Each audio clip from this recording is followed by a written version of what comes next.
let's custom perm some hair extensions. So to start, I'm using this perm kit. It's option 2, and I'm going to be washing the extensions first and clarifying them to make sure I'm getting rid of anything that's on the extensions before I perm. And then I'm going to towel dry. I apply the pre-wrap, make sure that I'm combing through thoroughly, and then I can begin to wrap the extensions. I'm using end papers to protect the ends, and then I'm using 2 different rod sizes so that I get alternating curl patterns and it looks a bit more natural.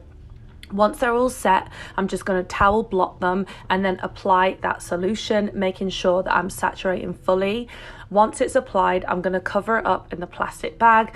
I left it for a few minutes, maybe about 3, and then I just checked on it to make sure how it was progressing. It's not quite there yet, so I just left it in for like another 2 minutes, and then after that I checked it again and it's exactly what I wanted.